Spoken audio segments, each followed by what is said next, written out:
Good afternoon. It's wonderful to see you all here on this beautiful day. I was on the committee in 2008 that started the March for Life, and I remember sitting around the table at some of those very first meetings and wondering if anybody was actually going to show up.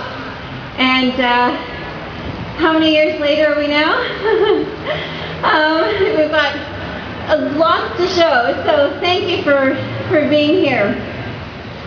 And also, it's wonderful to be in glorious Victoria. Last year I was on the hill in Ottawa, and we were freezing. We were all bundled up in coats, so it's wonderful to be here. I send greetings from Life Canada. We are Canada's national pro-life educational organization, an umbrella group for over 80 pro-life groups across Canada, and I'm their executive director. Today is a special day. Life Canada is launching a national campaign. It is a campaign featuring young women, young mothers, with the tagline that reads, "You'll never regret loving this much." The campaign focuses on the lives of women who have felt the fear and stared into the unknown of an unplanned pregnancy, but who have chosen motherhood. Our campaign works nicely with this theme for this year's March to end gendercide and the attack on women and girls, which is ultimately an attack on motherhood. And I thought for my talk today I would look a little bit at motherhood and what it actually means to be a mother.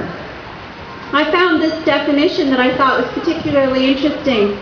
Having or relating to an inherent worthiness, a justness or goodness that is obvious or unarguable.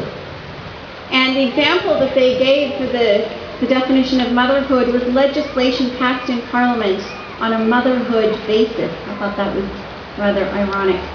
It is not uncommon to think of motherhood in terms of inherent goodness, the embodiment of that which is just and kind and beautiful and tender. There is something transcendent about motherhood, and the fact almost that motherhood embodies the same kind of qualities that we attribute to God Himself, goodness and justice. I reflect today on my own mother, who in a few moments is going to be undergoing a long and difficult surgery for cancer. She's been found to have a late-stage cancer and will be having her surgery today just after 3 o'clock. She not only gave me life, but she gave me my moral sensibility. It was she who opened my eyes to the moral injustice of abortion. She showed me the horror of it, not through graphic descriptions, but through her goodness. I was only 9 years old at the time, but there was something about my faith in my mother's goodness that convinced me that her natural abhorrence of abortion meant that this was indeed something very, very wrong. I myself have recently become a mother. I have learned what an incredible honor it is to have such a little, precious, vulnerable soul entrusted to me. I've also learned that this child has been given to my care, and in reality belongs to my Creator, to God.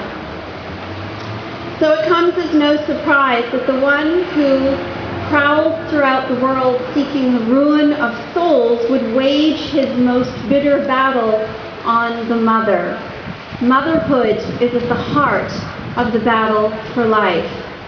I found it interesting to read a recent book by philosopher Peter Kreeft.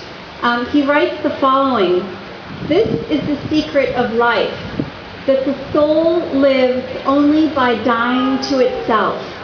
It finds identity only by forgetting itself.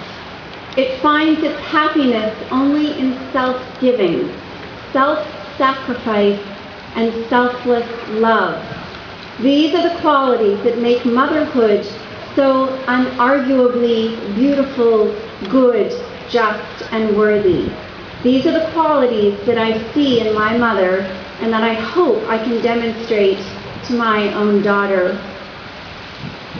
Motherhood is the sacrifice of self for the sake of the other.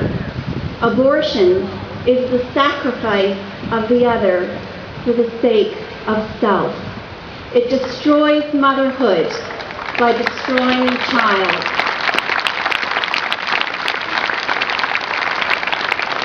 It both empties the womb and empties motherhood of its goodness and its justice and its worthiness. We need to restore our culture to an authentic understanding of true motherhood. Like the young women in our national campaign who speak about their struggle and they're coming through their struggle to choose life, we need to show that true happiness does not come when we sacrifice our children, but rather when we sacrifice ourselves for their sake. Our culture is afraid of sacrifice. It fears sacrifice tremendously, but that is the heart of motherhood and the key to happiness. As Life Canada's campaign states, you'll never regret loving this much. What we need to tell the world is, do not be afraid. You will not regret the sacrifice. You will not regret having to love as much as you will when you see your baby.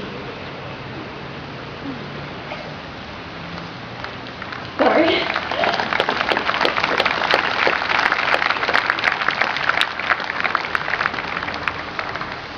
You can see the stories of Brianne, Darby, and Laura.